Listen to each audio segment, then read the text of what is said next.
হে আল্লাহ, আপনি আমার ভাইকে জান্নাতের উচ্চ স্থানে জায়গা করে দিন। হে আল্লাহ, আমার ভাই জীবনে কি করেছে না করেছে সবকিছুই আপনি জানেন।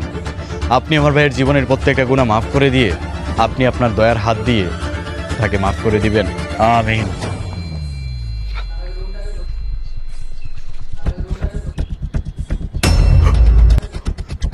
আরে, এইটা কেমনে সম্ভব? আমি তো আমার ভাইকে কবর দিয়ে আসলাম, সে কবরের উপরে উঠলো কিভাবে?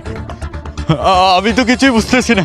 যাই, ইমাম সাহেবকে যাই নিয়ে আসি, উনি এটার সমাধান করতে পারবে। আসসালামু আলাইকুম হুজুর। হুজুর, আপনি কোথায় যাচ্ছেন?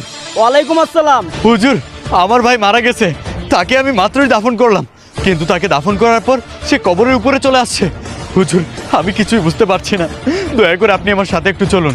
আর এসব তুমি কি বলো? আমার তো বিশ্বাস হচ্ছে না। তো চলো তো যায়া দেখি। এই যে দেখুন হুজুর, আমার ভাইকে আমি কবর দিয়ে গেলাম, কিন্তু সে কবরের উপরে চলে আসলো।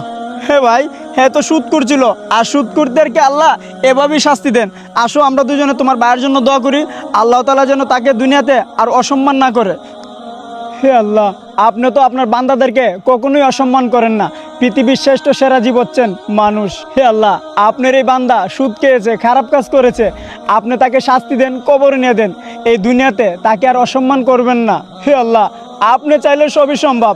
আপনার বান্দাকে আপনি কবরে নিয়ে শাস্তি দেন, যা ইচ্ছা তাই করেন, দুনিয়াতে তাকে আর অসম্মান করবেন না।